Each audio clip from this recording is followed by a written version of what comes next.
자, 이번에는 자유대연합 총재신 우리 김경재 전 의원님의 연설을 청해 듣겠습니다.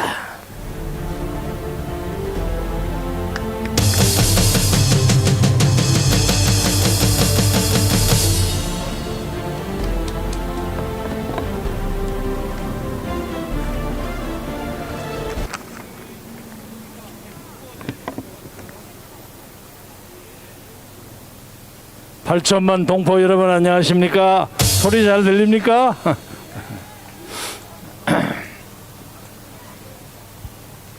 오늘 이 자리에 앉아서 연설 차례를 기다리고 있으니까 갑자기 생각나는 시인 한 사람이 생각납니다.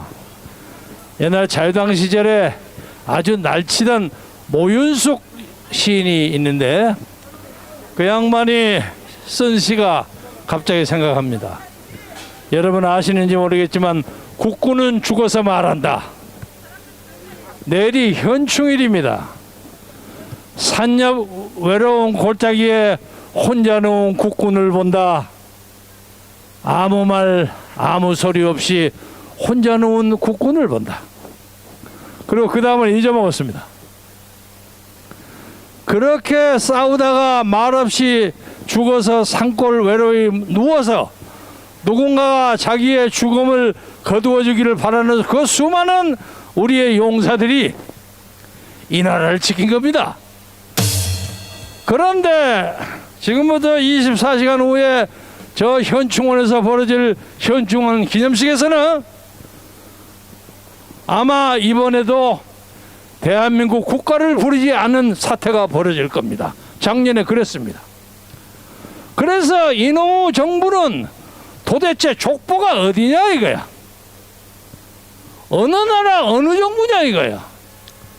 목숨을 바쳐서 나라를 지킨 우리의 용사들을 찬양하기는커녕 엉뚱하게 이 나라를 쳐들어오는데 앞장섰던 김원몽이 같은 자를 이 나라 국군의 뿌리라고 얘기하는 이런 말도 안 되는 엉터리 정부가 내년 3월 9일까지 계속된다는 게 참으로 억울하고 비통합니다.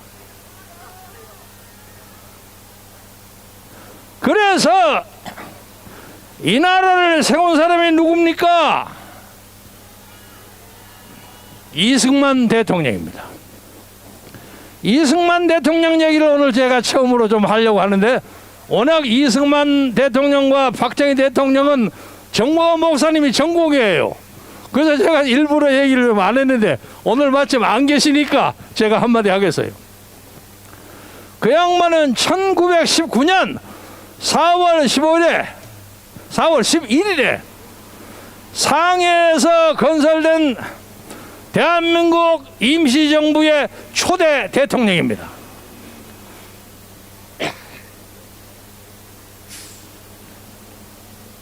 그런데 임시정부 조규에 대통령이라는 직함이 없었어요. 그래서 왜 그 사람에게 대통령을 붙여주느냐고 당시에 이르축구 공산당 대표를 했던 이동이라는 사람이 막 반대를 했어요. 안 된다고. 그래서 상해 임시정부에서도 이러니 저러니 말이 많아가지고 같은 해 1919년 9월 6일 날 대통령이라는 자리를 만들어가지고 이승만 박사가 초대 대통령이 됐습니다. 5년 동안 대통령을 했어요. 5년 동안.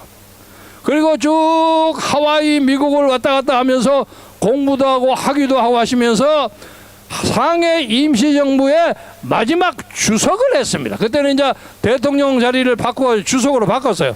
우리 김구 선생도 주석을 했지만 마지막 상해 임시정부의 주석은 이승만 박사입니다. 그런데 그때도 그 임시정부 안에서 좌파들이 많이 시끄럽게 했습니다. 이해는 할만하지만은 이 사람들이 독립자금을 얻기 위해서 저 그 소련 모스크바 레닌한테까지 쫓아갔어요. 돈 달라고. 그래서 레닌이 회고록에 보면 한국의 어떤 정치 지도자가 와서 돈을 달라고 뭐라 해서 그래 조선 독립을 위해서 돈이 얼마나 필요해요 하고 물었더니 그 액수는 확실히 기억하지 못하겠습니다만 뭐 150만 루블인가 뭐 이렇게 얘기를 했대요. 그러니까 레닌이 보기에는 영 택도 없이 적은 돈이야. 그래서 그 사람 하는 얘기가 저 사람 가지고 조선 독립 못하겠구만 하고 평가했다는 기록이 있습니다. 그런데 그 돈을 가지고 와서 찢어먹고 가르고 하느라고 쌈박질을 벌고 난리를 쳤어요. 심지어 그 돈을 받아온 사람 중에 김립이라는 사람은 돈을 받아갖고 엉뚱한 데 돌렸어요. 그거 난리 법석을 쳐. 그 사람 나중에 암살당했습니다. 반대판에. 이렇게 구차하게 독립운동을 했습니다.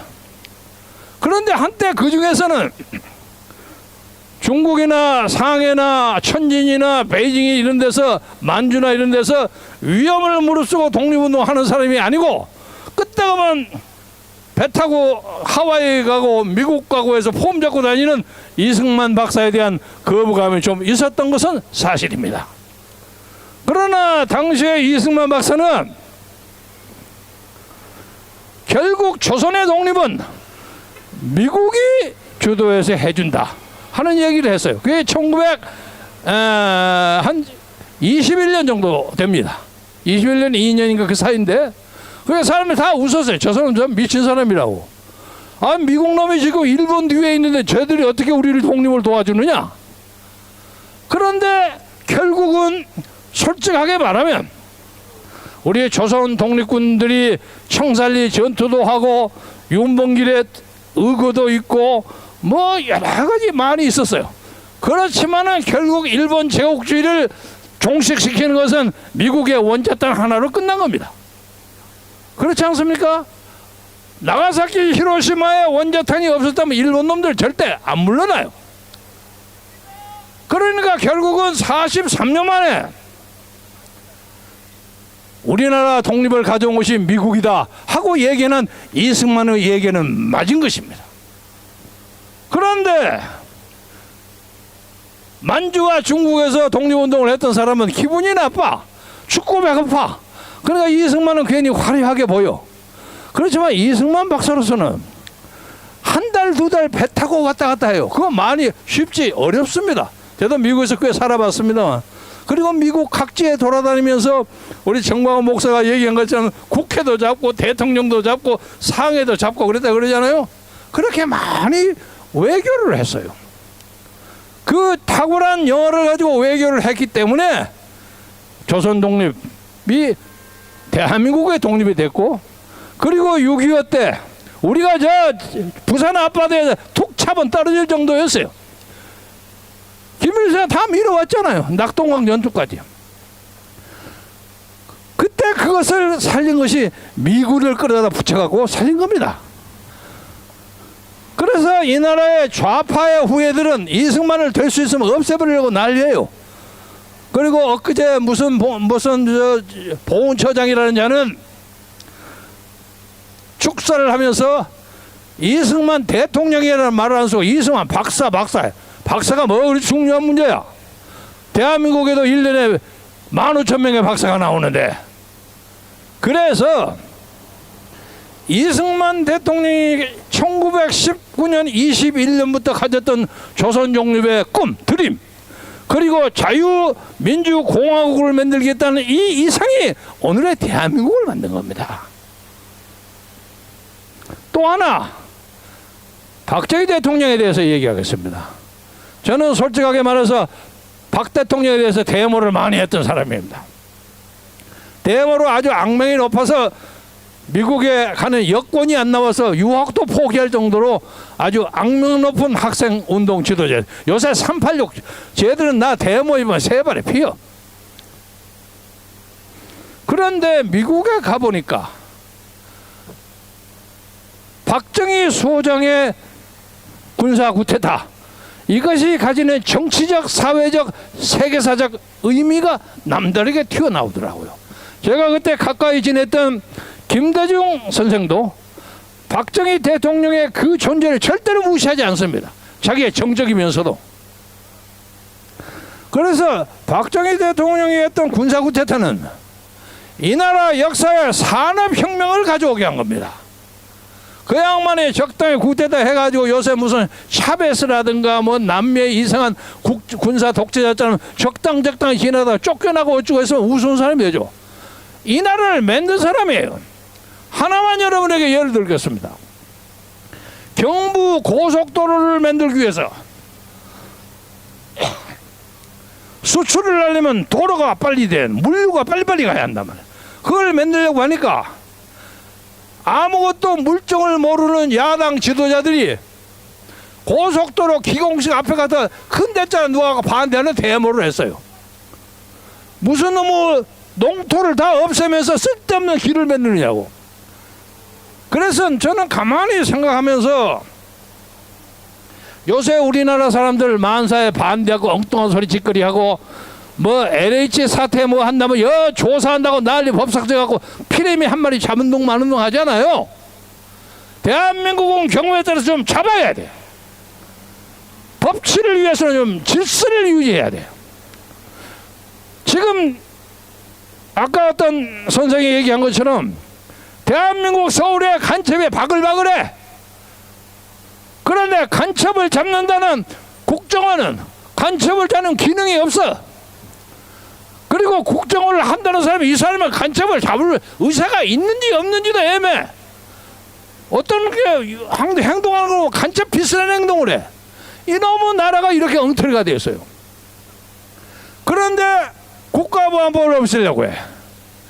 이 나라는 기본적으로 문재인이라는 사람은 대한민국의 존재 이유와 대한민국의 정치적 정통성과 우리의 역사적 합법성을 싸그리 모르는 무식한 사람이거나 아니면 북한 누구로부터 지령을 받은 사람이라고 생각하는데 여러분 어떻게 생각하세요? 보세요. 저 지나가는 우리 시민들도 다 찬성합니다. 그래서 이제 우리는 이승만과 박정희의 건국정신과 산업혁명 정신으로 나라를 지켜야 합니다. 영국의 유명한 윈스턴 처칠이라는 정치가가 어렸을 때는 보수당을 가기 전에 노동당을 먼저 갔어요. 좌파 정당을 했어요. 한참 하다 보니까 영국 노동당이 좀 지나쳐 막스 레닌주의에 빠져가고 정신없이 해요. 아 이거 안 되겠구나 하고 몰라서 그 다음에 자유당으로 가요. 이 자유당이라는 건 조금 더 중간 중도 세력 정도 돼요. 이 사람들도 눈치 슬슬 보면서 나라를 생각하는 그 가락이 약해.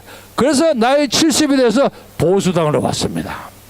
그래서 흔히 하는 얘기를 윈스턴 처칠의 그 정치적 이력을 보면서 사람들은 정치를 할 때 나이를 들면 조금씩 보수화 된다 그래요. 저도 마찬가지입니다. 감히 제가 윈스턴 처칠에게 비교해서 대단히 저도 죄만스럽습니다만은 저도 중도 자유주의자였어요. 그러나 이 나라 하는 거 보니까 중도 자유주의라는 자는 누가 와서 간첩 비서는 놈이 돈 얼마면 확가닥 넘어가. 아주 우스워 이 나라 사람들은.